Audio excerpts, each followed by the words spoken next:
Nakararanasan ng pag-ulan ng ilang lugar sa Eastern Samar habang patuloy ang paglapit ng Bagyong Domeng. Ang ilang residente nakaalerto sakaling kailanganing lumikas. May ulat on the spot si Isay Reyes. Isay? Pia, pabugso-bugsong ulan ang nararanasan natin ngayon dito sa bayan ng Borongan sa Eastern Samar. Malakas na buhos ng ulan ang gumising sa mga residente ng Borongan, Eastern Samar. Pero kahit na ganito ang panahon, may ilan pa ring nasa kalsada. Ang bahay ni Jenilyn sa Baybayin, inaabot daw ng matataas na alon kapag bumabagyo.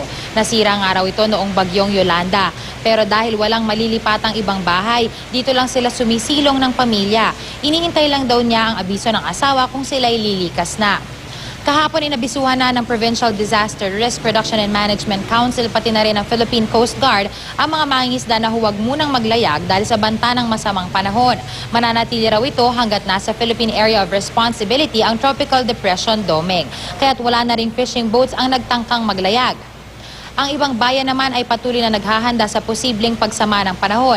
Sa impormasyong nakuha natin sa mga Municipal Disaster Risk Reduction and Management Officers ng ilang bayan ng probinsya, hindi pa naman daw malakas ang ulan na kanilang nararanasan. Sa bayan ng Hernani kung saan nakatayo ang maraming bunkhouses, kaunting pag-ambon pa lang daw. Ganito rin ang sitwasyon sa bayan ng Lorente, Balanghiga, Salcedo at Lawaan. Sa bayan din ng General MacArthur, patuloy naman ang pagpapalabas ng impormasyon sa mga residenteng malapit sa ilog at dagat na maghanda. Sa bayan ng Giwan, wala namang nararanasang ulan.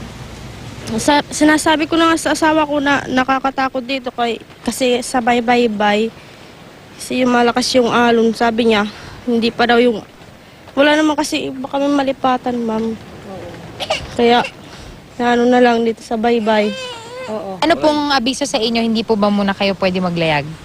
Hindi po kasi may may bagyo pa parating. Kaya inano muna namin bangka, inano namin yung hinila muna namin. Ano munang kabuhayan yung hindi kinakamusta? Kupras muna.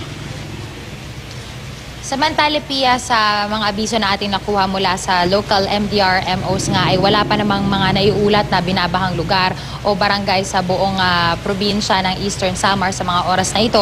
Pero patuloy ang abiso ng PDR-MO na manatili pong handa ang lahat ng residente at kung sakali naman na magkakaroon na nga ng advice for evacuation ay agad pong sumunod sa mga opisyales dito. Pia? Maraming salamat, Isay Reyes.